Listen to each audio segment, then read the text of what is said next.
కేసుకి ముడిపెడుతూ చాలాసార్లు ప్రతిపక్షాల వాళ్ళు మాట్లాడారు, పత్రికల్లో వచ్చాయి.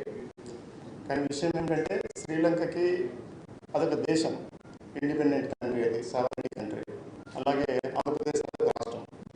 ఈ రెండింటికి ముడిపెట్టి కంపేర్ చేసి మాట్లాడడానికే లేదు యాక్చువల్గా. కానీ వాళ్ళు మాట్లాడుతున్నారు కాబట్టి నేను కూడా కొన్ని ఫిగర్స్తో మాట్లాడడం కోసం నేను ముందుకు వచ్చున్నాను. శ్రీలంకలో మాకున్న లిమిటెడ్ నాలెడ్జ్ ప్రకారం అక్కడ ఏం జరిగిందంటే అది ప్రధానంగా ఎక్కువ ఎగుమతి మీద, ముఖ్యంగా టీ, రబ్బరు మీద ఆధారపడిన దేశం అది. అలాగే దాంతోపాటు టూరిజం మీద ఎక్కువ ఆధారపడింది. దాని తర్వాత వేరే దేశాలకు వెళ్ళి శ్రీలంకలు సంపాదించి పంపిస్తున్న రెమిటెన్స్ మీద ఆధారపడింది. ఈ కరోనా వల్ల కావచ్చు, తర్వాత వచ్చిన పరిస్థితుల వల్ల కావచ్చు, దాని పరిస్థితి దెబ్బతినడంతో రోజు రోజుకు దిగజారిపోయింది శ్రీలంకకు సంబంధించి. కానీ ఆంధ్రప్రదేశ్లో ఎటువంటి పరిస్థితుల్లో ఆ పరిస్థితి లేదు. ముఖ్యంగా 4 పారామీటర్లు తీసుకొని నేను శ్రీలంకని, ఆంధ్రప్రదేశ్ని కంపేర్ చేయడానికి, అలాగే దేశాన్ని పరిస్థితులను కంపేర్ చేయడానికి ప్రయత్నిస్తున్నాను. ముఖ్యంగా ట్రేడ్ ఎక్స్పోర్ట్కి సంబంధించి, అలాగే డెట్, అప్పులకు సంబంధించి, జీడిపిలకు సంబంధించి, జీడిపిలో ఎంత డెట్ పర్సంటేజ్ ఉంది అనే విషయాన్ని గురించి. ఇప్పుడు ట్రేడ్ ఎక్స్పోర్ట్కి తీసుకుంటే 2019-20లో శ్రీలంకలో దాదాపు $19 బిలియన్ ట్రేడ్ ఎక్స్పోర్ట్ జరిగింది. 19-20లో $19 జరిగితే 20లో తగ్గిపోయింది, దాదాపు $13 బిలియన్ తగ్గిపోయింది. తర్వాత 21లో $14 బిలియన్ వచ్చింది. ఈ 3 సంవత్సరాల్లో ఆంధ్రప్రదేశ్లో కంపేర్ చేస్తే ట్రేడ్ ఎక్స్పోర్ట్స్ ఇక్కడ ఇంక్రీజ్ అవుతున్నాయి. 2019లో $11 బిలియన్ ఉంటే 2020-21కి $4 బిలియన్ పెరిగింది. దాదాపు $15 బిలియన్ ట్రేడ్ ఎక్స్పోర్ట్స్ పెరిగాయి. అదే 21-22కి వస్తే $25 బిలియన్ పెరిగింది. అంటే మొదటి సంవత్సరానికి రెండో సంవత్సరానికి చూస్తే ఆంధ్రప్రదేశ్లో దాదాపు ట్రేడ్ ఎక్స్పోర్ట్స్ $14 బిలియన్ పెరిగింది. అంటే $11 బిలియన్ నుంచి $25 బిలియన్ పెరిగింది. ఇదే పరిస్థితిలో ఒకవేళ భారతదేశం మొత్తం చూసినప్పుడు కూడా 19-20లో $535 బిలియన్ ఉంటే ట్రేడ్ ఎక్స్పోర్ట్స్, 2021కి 535 నుంచి దాదాపు $35 పడిపోయింది. అది $500 బిలియన్ వచ్చింది భారతదేశ పరిస్థితి. అదే 21-22కి వెళ్తే మళ్ళీ ఇంక్రీజ్ అయ్యి దాదాపు $670 బిలియన్ సంబంధించి వచ్చింది. ఈ రకంగా చూస్తే ఆంధ్రప్రదేశ్ రాష్ట్రంలో $14 బిలియన్ నుంచి దాదాపు $25 బిలియన్ ట్రేడ్ ఎక్స్పోర్ట్స్ ఇంప్రూవ్మెంట్ని మనం చూస్తున్నాము. అంటే ఆర్థిక పరిస్థితి చాలా ఆరోగ్యకరంగా ఉందని చెప్పడానికి ట్రేడ్ ఎక్స్పోర్ట్స్ ఒక ప్రధానమైనదిగా మనం చూడొచ్చు. అదే డెట్ చూసినప్పుడు కూడా మనం కంపేర్ చేయలేము శ్రీలంక ఒక దేశానికి, ఒక రాష్ట్రానికి. ఆ రాష్ట్రంలో దాదాపు ఒక $51 బిలియన్ ఉంటే మనకి $59 బిలియన్.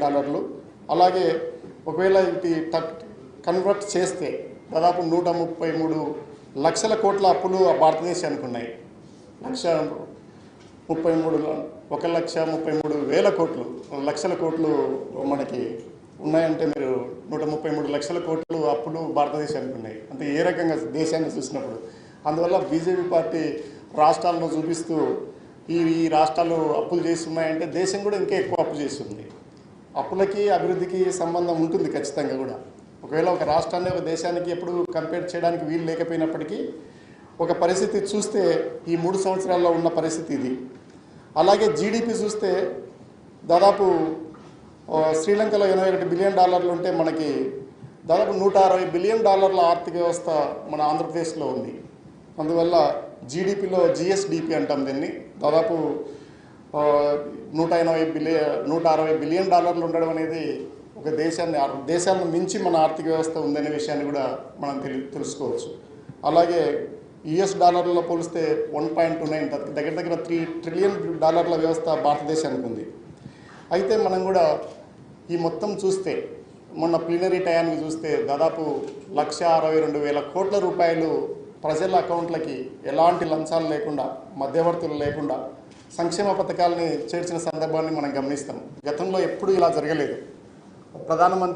మాజీ ప్రధానమంత్రి రాజీవ్ గాంధీ గారికి మాటల్ని దృష్టిలో పెట్టుకుంటే ఒక 30 ఏళ్ల కిందట ఆయన చెప్పిన మాట ఏంటంటే, ₹1 ప్రభుత్వ పథకాలకు పంపిస్తే దాదాపు 85 పైసలు పక్కదారి పడుతుంది, కేవలం 15 పైసలే ప్రజలకు చేరుతుంది అనే మాట ఆయన చెప్పినాడు ఆ రోజుల్లో. ఈరోజు ఆంధ్రప్రదేశ్లో ఎవ్వరు కూడా 100 పైసలు పంపిస్తే 100 పైసలు చేరుతున్న పరిస్థితి ఉంది. అంతేకాకుండా ఎక్కడ కూడా అన్ప్రొడక్టివ్ వర్క్ జరగట్లేదు. ప్రజలకి నేరుగా అకౌంట్లలోకి డబ్బులు చేరుతున్నాయి. అర్హత మేరకి కులాన్ని చూడకుండా, మతాన్ని చూడకుండా, ప్రాంతాన్ని చూడకుండా, ఎలాంటి వివక్షత లేకుండా, మధ్యవర్తులు లేకుండా, లంచాలు లేకుండా అర్హత మేరకు ప్రభుత్వ పథకాలు చేరుస్తున్న పెద్ద వ్యవస్థ, అతిపెద్ద వ్యవస్థ భారతదేశంలో ఆంధ్రప్రదేశ్లోనే ఉందని నేను గట్టిగా నమ్ముతున్నాను. అంతేకాకుండా గతంలో చూసినప్పుడు గత ప్రభుత్వం కూడా అప్పు చేసింది. 2014లో స్టేట్ బైఫర్కేట్ అయినప్పుడు కూడా మనకి దాదాపు 90,000 కోట్ల రూపాయల అప్పుగా పరిణమించింది. తెలుగుదేశం ప్రభుత్వం వచ్చి లక్షలాది కోట్ల రూపాయల అప్పు చేసింది. ఆ కోట్లాది రూపాయలని, లక్షలాది కోట్ల రూపాయలని రకరకాల అనుత్పాదక కార్యక్రమాలకి వాళ్ళు ఖర్చు పెట్టిన పరిస్థితిని కూడా మనం చూసాం. గోదావరి పుష్కరాల్లో అయితేమి, కృష్ణా పుష్కరాల్లో అయితేమి, తుంగభద్ర పుష్కరాల్లో అయితేమి మనం చూసిన సందర్భం ఉంది. కానీ ఇక్కడ మాత్రం ఆంధ్రప్రదేశ్లో ఎటువంటి అన్ప్రొడక్టివ్ వర్క్ ఏమీ లేదు. జనాలకు డబ్బులు నేరుగా చేరుతున్నాయి. గ్రామీణ ఆర్థిక వ్యవస్థ ఈ డబ్బుల వల్ల, సంక్షేమ పథకాల వల్ల దాదాపు 1,60,000 కోట్లు చేరడం ద్వారా ముఖ్యంగా కరోనా టైంలో ప్రజలను ఆదుకున్న సందర్భాన్ని మనం గమనించవచ్చు. అంతేకాకుండా పర్చేసింగ్ పవర్ కూడా పెరిగింది. ప్రజల్లో కొనుగోలు శక్తి కూడా పెరిగింది బాగా. ప్రతి ఇంటికి చేరడం వల్ల మేము గడప గడపకి మన ప్రభుత్వం అనే కార్యక్రమాన్ని నా పార్లమెంటు పరిధిలో నేను కూడా ఇళ్ళ దగ్గరికి వెళ్ళి చూశాను. మినిమం ఒక్కొక్క కుటుంబానికి అర్హత మేరకి ₹1,00,000 నుంచి 10 లక్షల వరకు కూడా చేరిన కుటుంబాలను మేము చూసాం, మా కళ్ళారా చూసాం. ఎంతకంటే కావాల్సింది ఏముంది? వాళ్ళకి ఎవ్వరూ ఎక్కడికి పోకుండా మా వాలంటీర్ల ద్వారా, సచివాలయ వ్యవస్థల ద్వారా వాళ్ళకి అంత డబ్బులు చేరుతున్నప్పుడు ఇలాంటి వ్యవస్థ ఎప్పుడు కూడా గతంలో చూడలేదు. ఇది చాలా గొప్ప వ్యవస్థ కూడా నేను భావిస్తున్నాను. అంతేకాకుండా ఈ ప్రభుత్వము ప్రజల కోసం ముఖ్యంగా నాడు నేడు కార్యక్రమాల ద్వారా వేలాది, లక్షలాది కోట్ల రూపాయలని ఖర్చు పెట్టిన సందర్భాన్ని చూసాం. హాస్పిటళ్ళు మెరుగుపడుతున్నాయి, గ్రామీణ ప్రాంతాల్లో, పట్టణ ప్రాంతాల్లో స్కూళ్ళు మెరుగుపడుతూ ఉన్నాయి. ఇది ఎక్కడికి పోయినా కానీ కూడా కనిపిస్తుంది. ప్రతి ఊరిలో కూడా అభివృద్ధికి చిహ్నాలుగా, సంకేతికాలుగా మనకి గ్రామీణ సచివాలయాలు కనిపిస్తున్నాయి. రైతు భరోసా కేంద్రాలు కనిపిస్తున్నాయి.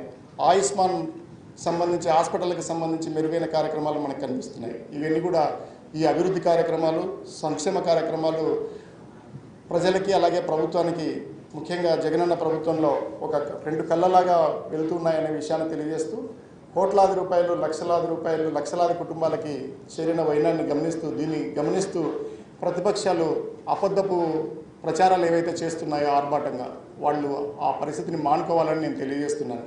ఎందుకంటే ఒక దేశానికి మరో రాష్ట్రానికి కంపేర్ చేయలేరు.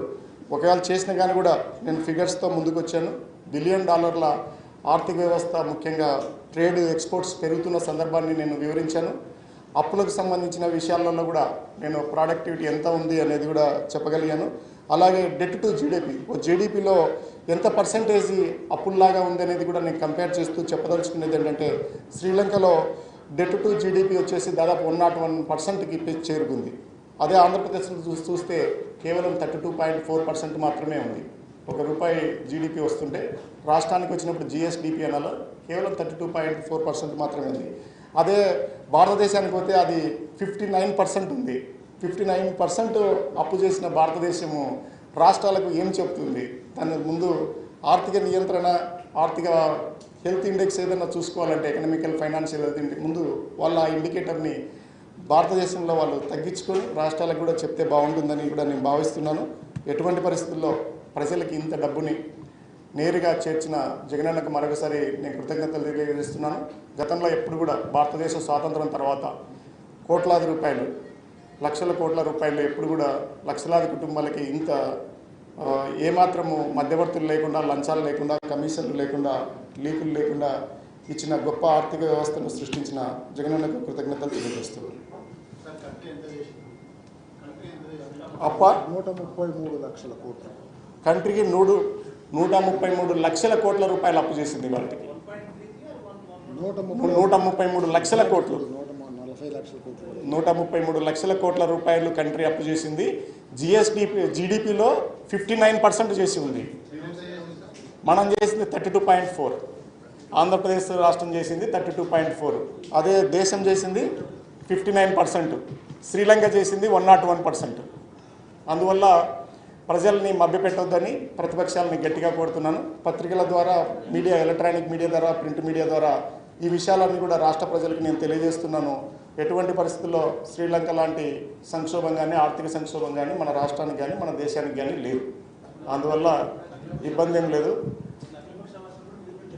అందుకనే మాట్లాడారు కాబట్టి మిగతా రాష్ట్రాల వాళ్ళు కూడా కౌంటర్ ఇచ్చారు. నా దగ్గర పంజాబ్ ఏం చేసింది, ఎంత ఫిగర్స్ ఉన్నాయి, అలాగే తమిళనాడులో ఎంత ఉన్నాయి, రాజస్థాన్లో ఎంత ఉన్నాయి అనేది కూడా తెలుసు. అన్నిటికంటే కూడా మనం అంత మీరు పైన ఏం లేదు, చాలా మధ్యలో కాదు, ఇంకా కిందగా ఉన్నామని కూడా నేను తెలియజేస్తూ. Okay, thank you. వందనాలు.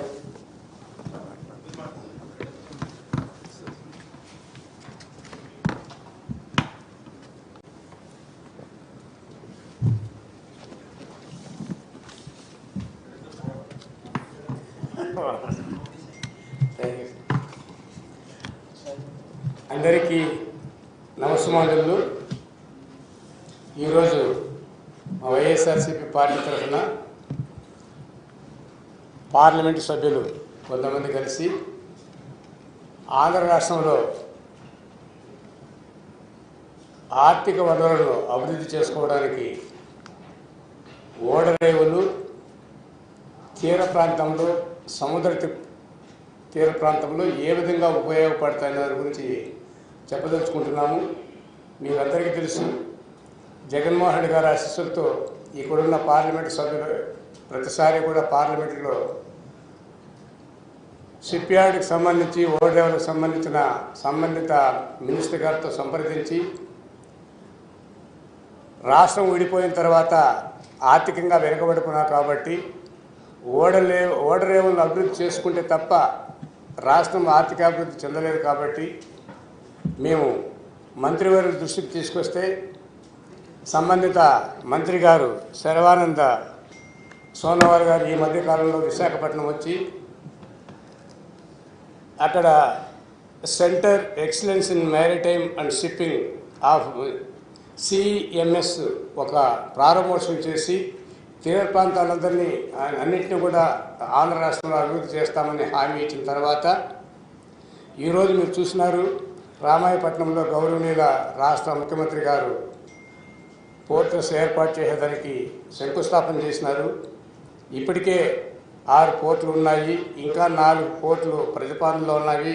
ఇవి కాకుండా చేపలు అభివృద్ధి చేసిన మత్స్యకారులకు సహాయం చేయకపోకుండా ఈ మత్స్య సంపదను అభివృద్ధి చేసి ఇతర రాష్ట్రాలకు, ఇతర దేశాలకు ఎగుమతి చేస్తున్న తర్వాత ఆర్థికంగా మనం వృద్ధి చెందేది కాకుండా జీవనోపాధి కల్పించడమే కాకుండా నిరుద్యోగులకు ఉద్యోగ వసతి కలిగిస్తుంది. అదేవిధంగా అనేక 4 లైన్ల రోడ్లు వేసేదేమి, వైజాగ్ నుండి నెల్లూరు వరకు, తడ వరకు కూడా సుమారు 9-10 పోర్టులు వచ్చిన తర్వాత టూరిజం డెవలప్ అవుతుంది. దీని గుండా మాకు ఆర్థికంగా స్థిరపడేదానికి కొంచెం అవకాశాలు మెండుగా ఉంటాయని తెలియజేసుకుంటున్నాము. అదేవిధంగా జగన్మోహన్ రెడ్డి గారు తలపెట్టిన కార్యక్రమాల్లో ఈ ఓడరేవులు అభివృద్ధి చేయడం అనేది చాలా ముఖ్యమైనది. కేంద్ర ప్రభుత్వ వారు సాగర్మాల్ ప్రాజెక్టు తరఫున ఆంధ్ర రాష్ట్రంలో కూడా ఖచ్చితంగా మేము సహాయం చేస్తాము పోర్టులకు అభివృద్ధికి అని చెప్పేసి, మత్స్యకారులు కూడా అభివృద్ధికి మేము ఉపయోగపడతామనేసి ఈ మధ్యకాలంలో వాళ్ళు 119 ప్రాజెక్ట్స్ ఉంటే అందులో 50% కూడా మేము భరిస్తామని వాళ్ళు సెంట్రల్ గవర్నమెంట్ వారు ముందుకు వచ్చినారు. అందులో బావనపాడు ప్రాజెక్టుకి ఎత్తుకుంటే 4,362 కోట్లు మంజూరు చేసి, మచిలీపట్నం పోర్టుకు 5,156 కోట్లు, రామాయపట్నంకు 3,736 కోట్లు కూడా కేంద్ర సహాయంతో సుమారు 1,400 కోట్లతో ప్రతిపాదనలు కూడా పంపడం జరిగింది. వాళ్ళు కూడా సుముఖంగా ఉన్నారు కేంద్ర ప్రభుత్వం వారు. ఈ విధంగా నిజంగానే టూరిజం డెవలప్మెంట్ చేయాలంటే ఖచ్చితంగా ఈ పోర్టులు మనం అభివృద్ధి చేసుకోక తప్పదు. గుజరాత్ తర్వాత ఆంధ్ర రాష్ట్రంలో సముద్ర తీరం చాలా పొడుగుంది కాబట్టి ఈ ఓడరేవుల అభివృద్ధి కోసము ఖచ్చితంగా రాష్ట్ర ప్రభుత్వం ఎంత కృషి చేసినా కూడా కేంద్ర ప్రభుత్వం వారు మా జగనన్న ప్రభుత్వానికి అంతగా సహాయం పడలేకపోతున్నారు కాబట్టి కొన్ని సమయాల్లో మేము వెనుకబడిపోతున్నాము. ఇప్పటికైనా కేంద్ర ప్రభుత్వము మా పైన దయపెట్టి జగనన్న ప్రభుత్వం పైన దయపెడితే ఖచ్చితంగా మేము అన్ని విధాల ఈ సాగరమాల ప్రాజెక్టులో మేము అభివృద్ధి చేసేదానికి కూడా ముందుంటామని మీకు తెలియజేసుకుంటున్నాను.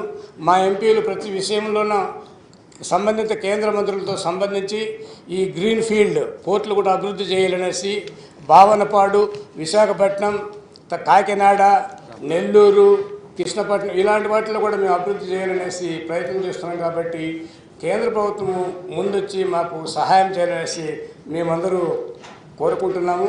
సహజసిద్ధంగా ఏర్పడిన విశాఖపట్నం పోర్టు గురించి మీకు అందరికీ తెలుసు. ఈ దేశంలోనే మంచి పట్టణంగా వెలుగొందుతూ రేపు క్యాపిటల్ పెట్టుకోవాలని కూడా ప్రపంచ దేశాలు కాదు ఇతర దేశాలలో కూడా వైజాగ్ని అయితే ఇష్టపడుతున్నారు. కాబట్టి జగన్మోహన్ గారి కాలంలో మేము అక్కడ క్యాపిటల్ పెట్టుకుంటే కూడా చాలా ఈ ఓడరేవులన్నింటిని అభివృద్ధి చేసుకుంటే రాష్ట్రం వేరే వాళ్ళ మీద ఆధారపడకుండా స్వయం సమృద్ధి సాధించడానికి కూడా ఆంధ్ర రాష్ట్ర ప్రభుత్వం ముందుకు వస్తుంది. మీకు అందరికీ ఇదివరకు మా మిత్రులు కూడా చెప్పారు, జగనన్న కులాలకు అతీతంగా, మతాలకు అతీతంగా, పార్టీలకు అతీతంగా బీదవారి కోసము అనేక సంక్షేమ పథకాలు పెట్టి ప్రతి ఇంటిని ప్రతి వ్యక్తిని కాపాడుకునేదానికి ఇన్ని స్కీములు పెడుతుంటే మీరందరూ చూస్తున్నారు. ఈ మధ్య కాలంలో కొన్ని పత్రికలు కొన్ని మీడియాలు అనవసరంగా లేనిపోని రాద్ధాంతం చేస్తూ మీకందరికీ తెలుసు చంద్రబాబు నాయుడు గారు అంత దుష్ట పరిపాలన చేశాడు. కాబట్టి ఈరోజు మేము విడిపోయిన తర్వాత ఏమీ లేని వాళ్ళకి అయిపోయినాము. బ్రిటిష్ కాలంకు ముందు అనేక మంది రాజులు పరిపాలించిన హైదరాబాద్ క్యాపిటల్గా పెట్టుకొని ఆంధ్ర రాష్ట్రం అభివృద్ధి చేస్తే కొన్ని వేల సంవత్సరాలు చేసిన సంపదనంతా వదిలేసి రాత్రికి రాత్రి మేము అమరావతి, ఎందుకంటే ఆయన స్వార్థంతో వాళ్ళ కమ్యూనిటీ కోసం ఇక్కడ జైవేరి కన్స్ట్రక్షన్ తరఫున మేము హైదరాబాద్లో హైటెక్ సిటీని ఏర్పరచుకున్న తర్వాత అమరావతిలో తన కులస్తుల కోసమే ఒక అమరావతి క్యాపిటల్ పెట్టుకొని వెళ్ళిపోయిన తర్వాత ఒక్క రూపాయి చేతి లేకుండా రావాల్సిన డబ్బులు ఇవ్వకుండా కేంద్ర ప్రభుత్వం కూడా సకాలంలో మాకు ఫండ్స్ ఇవ్వకుండా పోయింది. కాబట్టి జగన్మోహన్ రెడ్డి అతి చాకచక్యంతో తెలివితేటలతో ఆయన సమర్థవంతమైన నాయకుడు కాబట్టి చాలా సమర్థవంతమైన నాయకుడిగా రుజువు చేసుకున్నాడు. కాబట్టి ఆయన పరిపాలన ప్రజలందరూ మెచ్చుకుంటున్నారు. ఆయన ఇంకా నిజంగానే మీరు ఇంటెలెక్చువల్స్ని ఎవరైనా అడిగి కనుక్కోండి, ప్రజల మటుకు సుఖంగా ఉన్నారు. ప్రజలు జగన్మోహన్ రెడ్డి పేరు చెప్పుకుంటూ హ్యాపీగా బతుకున్నారు. కాబట్టి ఇలాంటి ముఖ్యమంత్రి కావాలనుకుంటున్నారు. ఆయన పెట్టిన పథకాలు, సంక్షేమ పథకాలు ఈ దేశంలో ఏ రాష్ట్రంలోనూ ఇప్పటి వరకు పెట్టలేదు. ఎందుకంటే ఆర్థికంతో కూడుకున్న పార్టీ, డబ్బుతో కూడుకున్న కాబట్టి ఏదో విధంగా ప్రతి ఇంటిని ఎవరికైతే స్కీములు రాలేదో అందలేదు సంక్షేమం ఇప్పుడు కూడా మళ్ళీ మీరు అప్లై చేసుకోండి ఇస్తానంటున్నాడు. ఇంత ఒక మంచి అడ్మినిస్ట్రేటివ్గా పేరు తెచ్చుకున్న జగన్మోహన్ రెడ్డి గారు మాలాంటి వాళ్ళందరినీ ఎంపీలుగా తయారు చేశారంటే జగన్మోహన్ రెడ్డి గారికి మేము ధన్యవాదాలు తెలుపుకునేది కాదు. ఈ ఓడరేవులు అనేటివి ఖచ్చితంగా ఈ ప్రాంతం ఆంధ్ర రాష్ట్రం అభివృద్ధి చెందాలంటే మరీ ముఖ్యంగా సెంట్రల్ గవర్నమెంట్ మాకు డబ్బులు ఇచ్చి మా ప్రభుత్వాన్ని ఆదుకుంటుందని ఆశిస్తూ సమర్థవంతమైన నాయకుడు జగన్మోహన్ రెడ్డి ఉన్నాడు. కాబట్టి మేము కూడా సంతోషంగా ఉన్నామని తెలియజేసుకుంటున్నాం.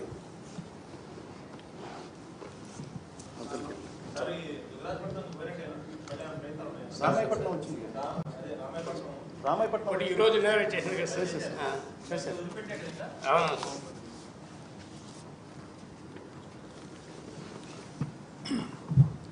అందరికీ నమస్కారం. ఈరోజు ముఖ్యంగా మన ముఖ్యమంత్రి గారు ఫౌండేషన్ స్టోన్ వేసినారు రామాయపట్నం పోర్ట్కి. సో దాని గురించి నిన్న అంతా మాట్లాడుకున్నాం. ఇంకొంచెం విధి విధానాల్లో ఇంకా అసలు మ్యారిటైమ్ గురించి ముఖ్యమంత్రి గారి ఆలోచనలు ఏంటి, రాష్ట్రం ఏ విధంగా ముందుకెళ్ళబోతోంది, అండ్ ఎలాంటి గ్రోత్ ప్లాన్స్ తీసుకోబోతోంది అనే దాని మీద కొంచెం డీటెయిల్గా చెప్దామని చెప్పి ఈరోజు రావడం జరిగింది. ఫస్ట్లో అంటే ఈరోజు the pathway to marine development and prosperity in the state of Andhra Pradesh అనే పాయింట్ మీద తీసుకుంటే ముఖ్యమంత్రి గారు ఆల్రెడీ చెప్పి ఉన్నారు దీని మీద. It's my dream to unlock the entire economic value of the long Coast line of the state and make our state A top maritime economy as well as a leading port gateway to people of Andhra Pradesh to realize this vision in time bound manner. అంటే ఆయన చాలా clarity తోటి ఆయన విజన్లో చాలా clarity ఉంది. ఏ విధంగా ఆంధ్ర రాష్ట్రాన్ని maritime సెక్టర్లో ముందుకు తీసుకెళ్ళాలి, ఇది చాలా ఇంపార్టెంట్ సెక్టర్ మనకి అనేటటువంటి ఆలోచనతోటి ఒక విజన్ స్టేట్మెంట్ చేసుకోవటము, దాన్ని ఓవరాల్గా ఎంటైర్ సిస్టంలో కూడా దాన్ని కమ్యూనికేట్ చేయటం, క్లియర్గా టైం లైన్స్ ఇచ్చారు. ఏమేమి పోర్ట్స్ మనం డెవలప్ చేసుకోవాలి, మేజర్ పోర్ట్స్ కానీ మైనర్ పోర్ట్స్ కానీ, మేజర్ పోర్ట్స్ మీకు తెలుసు అంతా కూడా గవర్నమెంట్ ఆఫ్ ఇండియా ఆధ్వర్యంలో ఉంటాయి. వాటన్నిటిని ఎఫెక్టివ్గా ఇంప్లిమెంటేషన్ ఆపరేషన్స్ని డెవలప్ చేసుకునే దాని మీద, అలాగే minor ports and private ports వీటన్నిటికి సంబంధించి ఒక డీటెయిల్డ్ వర్కింగ్ జరుగుతూ ఉంది. సో ఆ విజన్ని నిన్న కూడా మనం అనుకున్నాము. మాస్టర్ ప్లాన్ రూపేణ కంప్లీట్గా తయారు చేస్తున్నారు. వీటికన్నిటి కూడా ఇంప్లిమెంటేషన్ కంతా కూడాను Andhra Pradesh maritime board APMB as a single nodal agency for the integrated developments of state maritime ecosystem అనేది మనం తయారు చేసుకోవటం, స్టేట్ అంతా కూడాను ప్లాన్ చేయటం జరిగింది.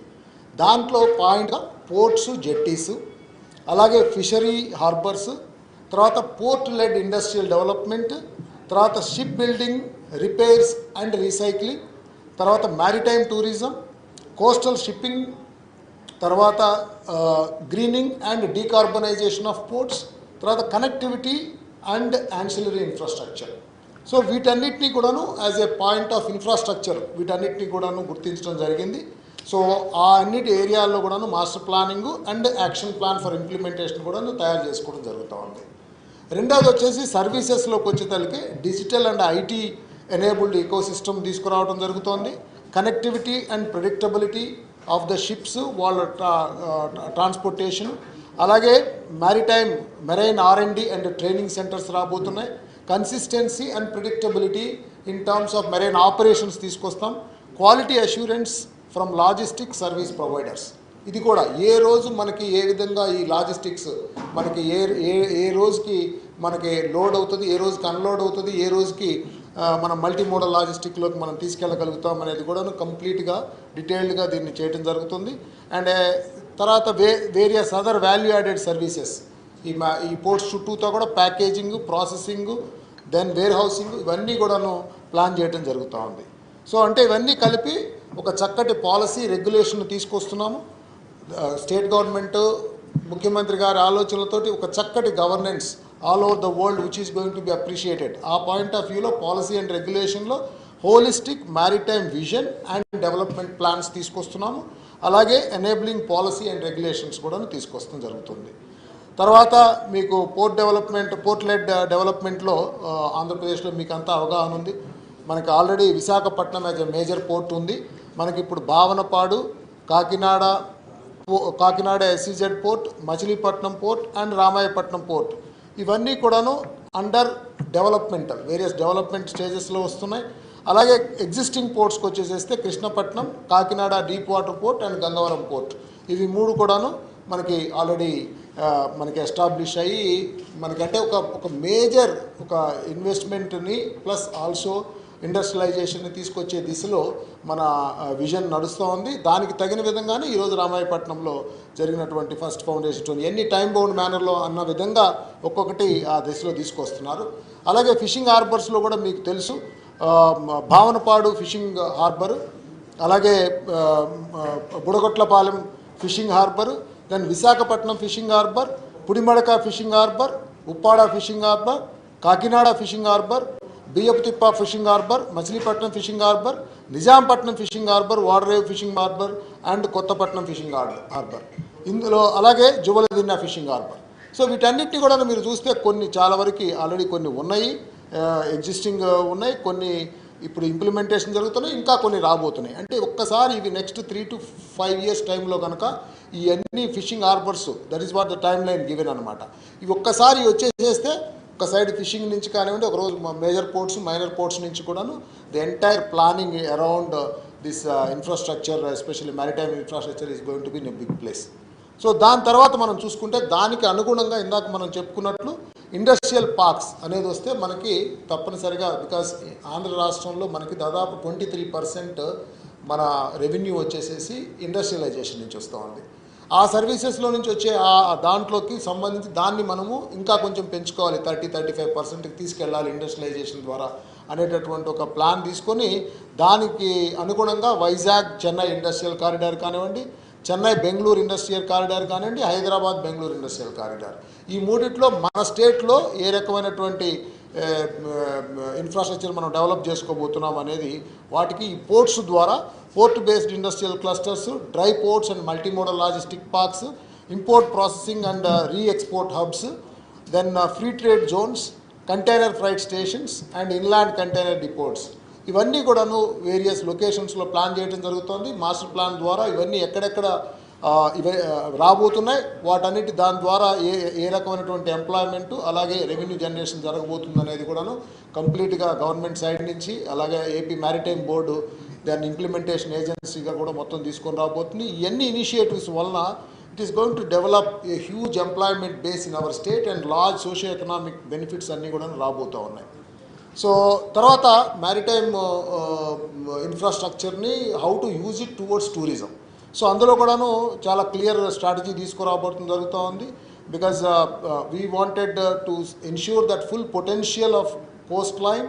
Government wants to use that potential and wants to make our state a sea-based tourism destination in our country. So ఆ పాయింట్లో చూసుకుంటే చాలా మెయిన్ అట్రాక్షన్స్గా తీసుకుంటే marinas, then cruise terminals, resorts, floatels, dolphinariums, aquariums and museums అన్నీ కూడా plan చేస్తున్నారు. Sea front and river bank development programmes కూడాను ప్లాన్ చేయడం జరుగుతుంది. వీటన్నిటిని కూడా 1 by 1 స్టెప్ బై స్టెప్ ఇవన్నీ కూడాను రాబోతున్నాయని చెప్పి నేను మీకు తెలియజేస్తా ఉన్నాను. So this is going to really enhance our tourism in the entire state of Andhra Pradesh. తర్వాత ఇవన్నీ కలుపుకొని ఇంకా కొత్త ఇనిషియేటివ్స్ వీటితో పాటు కూడా ఈ around this maritime floating solar parks plan చేస్తున్నాము. హైడ్రోజన్ ఫ్యూయల్ సెల్స్ సెంటర్స్ని తీసుకురాబోతున్నాము. Desalination plants and marine intake and outfalls తీసుకొస్తున్నాము. ఆల్రెడీ కొన్ని ఉన్నాయి, ఇంకొంచెం ఇంకా అడిషనల్ ఎక్స్పాన్షన్ చేయబోతున్నాం. Offshore wind, tidal and wave energy plants కూడా ప్లాన్ చేస్తున్నాము. Large offshore seaweed and marine agriculture కూడాను ప్లాన్ చేయడం జరుగుతుంది. సో వీటన్నిటి ద్వారా మెరైన్ ఇన్ఫ్రాస్ట్రక్చర్ని మన రాష్ట్రాన్ని దేశంలోనే ముందు ఉంచే విధంగా ఒక చక్కటి మాస్టర్ ప్లాను, విజన్ను తీసుకొని దానికి ఒక క్లియర్ ఎగ్జిక్యూషన్ ఏజెన్సీగా మ్యారిటైమ్ బోర్డుని పెట్టుకొని అందులో టైం బౌండ్ ప్రోగ్రామ్స్గా వీటన్ని ఏరియాస్లో ఏ విధంగా వర్క్ చేయాలనే దాని మీద రాష్ట్ర ప్రభుత్వం ముఖ్యమంత్రి జగన్మోహన్ రెడ్డి గారి నాయకత్వంలో ఒక చక్కటి విజన్ మ్యాప్ను తయారు చేసి వచ్చే తరానికి ఒక 30 సంవత్సరాలకి తగిన విధంగా ఏ విధంగా మన మెరైన్ సెక్టర్ని తీసుకెళ్ళాలి, రాష్ట్రాన్ని ఏ విధంగా ముందు ఉంచాలి అనేటటువంటి కార్యక్రమంలో చాలా డీటెయిల్డ్ ప్లాన్స్ అన్నీ కూడా తయారు చేయడం జరిగింది. సో దీని ద్వారా వీటన్నిటికీ ప్రతి దానికి టైం బౌండ్ ప్రోగ్రామ్ ఇచ్చారనమాట. సో ఆ డీటెయిల్స్ అన్నీ కూడా more and more details also మనం మీడియా వారికి తెలియజేయడం జరుగుతుంది. సో కాబట్టి ఏ విధంగా చూసినా నిన్న కూడా మనం మాట్లాడుకున్నాం, ఎప్పుడు కూడాను మనకి వ్యవసాయం, పరిశ్రమలు, తర్వాత సేవా పథకాలు, తర్వాత మౌలిక వసతులు, ఈ 4 ఏరియాస్లో మనం ప్రతిసారి ఏది చూసుకున్నా దీని మీదనే చూసుకోవాలి.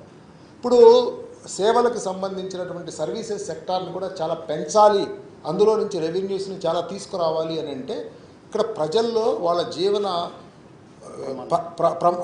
ప్రమాణాలు పెరగాలి. ఆ ప్రమాణాలు పెరగాలి అని అంటే మనం పెట్టుబడి పెట్టాలి.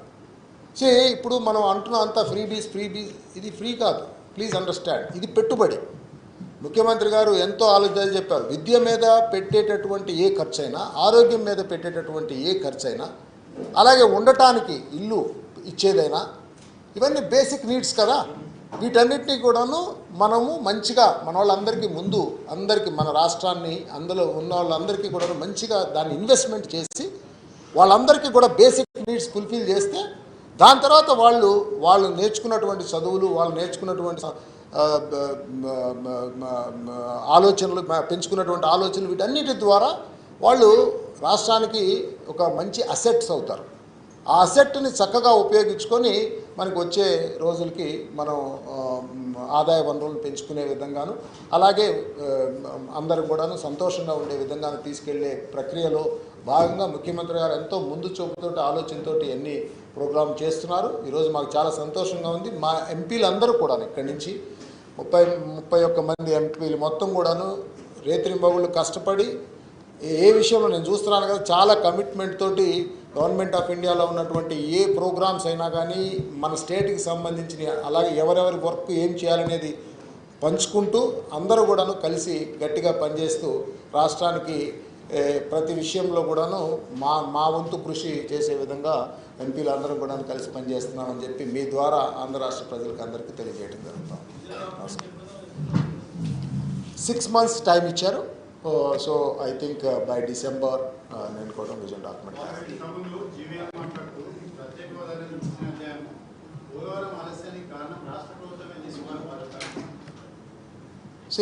ఇప్పుడు ఈరోజు ఈ ప్రెస్ మీట్కి ఒక క్లారిటీ, మాకు మ్యారిటైమ్ బోర్డుకి సంబంధించింది మాట్లాడాలి, ప్లస్ అలాగే ఇండస్ట్రియల్, అలాగే మన శ్రీలంక ఇష్యూ గురించి. Okay, no problem. ఒకటైతే ఉందండి.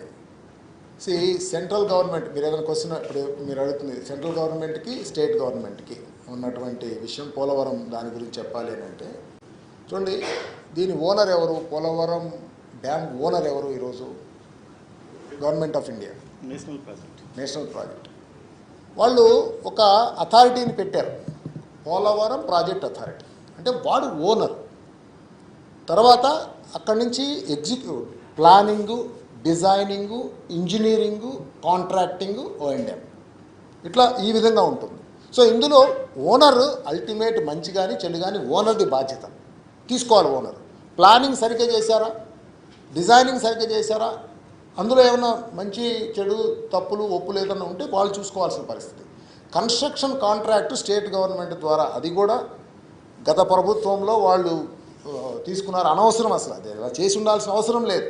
సరే, ఎందుకు ఏదైనా కానివ్వండి, అయిపోయింది కదా, అది వచ్చేసింది. సో ఎగ్జిక్యూషన్ వరకు మాత్రమే మనం స్టేట్ కాంట్రాక్టింగ్ మాత్రం వరకే మనం చేయటం జరుగుతూ ఉందన్నమాట. కన్స్ట్రక్షన్ మాత్రమే మనం చేయటం జరుగుతూ ఉంది. సో డిజైన్, ఇంజనీరింగ్, ప్లానింగ్ వాళ్ళు ఇచ్చేదాన్ని బట్టి మిగతాది మనం ఎగ్జిక్యూషన్ చేసే దాంట్లో జరుగుతూ ఉంది. సో కాబట్టి అల్టిమేట్ ఓనర్ అది ఎవరన్నా, నరసింహరావు గారు ఉంటే మాట్లాడమందాం, మనం ఓపెన్గా మాట్లాడదాం. అల్టిమేట్ ఓనర్ ఎవరండి? Government of India, PPA Polavaram project authority.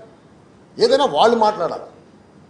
So పొలిటికల్గా ఏదో నేను మీ మీద మీరు నా మీద వేసుకోవడం కాదు. యాక్చువల్గా ఖచ్చితంగా there is an issue there.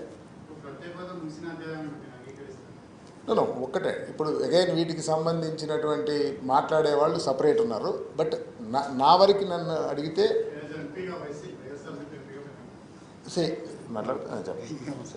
రెండు విషయాలు. ఒకటి ఏంటంటే, మొదటిది మీరు జీవీఎల్ పోలవరానికి సంబంధించి మీరు అడిగారు.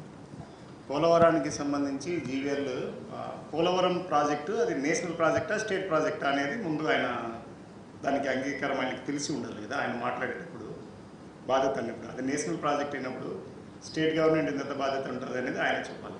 తర్వాత ఇది ఎప్పుడు ముగిసిన అధ్యాయం కాదు. మేము ఎప్పుడు అడుగుతూనే ఉన్నాం కదా, ప్రతిసారి అడుగుతూనే ఉన్నాం. ఎందుకంటే అది మాకు అంత ఇంపార్టెంట్.